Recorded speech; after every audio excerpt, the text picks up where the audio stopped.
A question that we have, what is a good 21-day pregnancy rate for herds nowadays? Because we know it's gone up. And how might that differ between states? Because you mentioned, different environments and such, different states that maybe experience heat stress. Correct. Thanks, Jennifer. So according to our studies, at about 18% 21-day preg rate, again, this is farm specific, but this is a good proxy. At about 18% 21-day pregnancy rate, the herd will become self-sufficient on replacement produced. So at that point, the number of produced replacements will equal the demand of replacements on the herd. So I would say above that, a minimum goal, for example, of 20% 21-day preg rate would be ideal in my mind. At that level, the farm has the opportunity to ramp up the use of both sex semen and beef semen, which will bring even greater economic benefits. We also know nowadays that there are farms that have consistently greater than 30% 21-day preg rate. So that's important to mention, I think. And I have seen farms even going beyond 40%. So those are good benchmarks to keep in mind.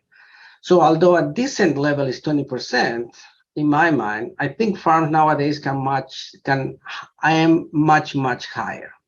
There is plenty of proof that that's possible, and farmers need to ponder the potential extra investments against the potential benefits and the ending net return that will bring those better reproductive performance. For those farm-specific decision support tools, as the ones I mentioned, are critical. And it is especially important to mention that I think it's important in this point that full results of a change in strategy is unlikely to be seen in the short or even in the midterm. So every time we plan for an important change in the management strategy in reproduction, we may allow at least a few years to see the full benefits be realized. So related to the heat stress that was mentioned in the question as well, it is clear that heat stress has a large detrimental effect on pregnancies pre-insemination. So it affects all the metrics and obviously the economics of the reproductive program.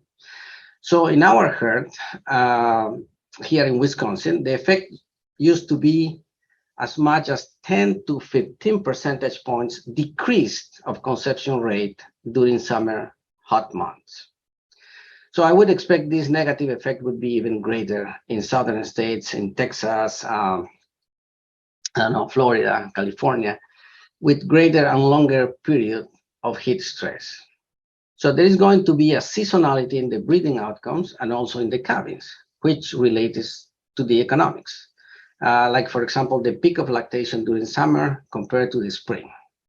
And something additional we need to keep in mind for the 21-day pregnancy rate that is not being accounted because, again, the 21-day preg rate is an average of a whole year, and there will be times where it's higher and where it's times that's lower.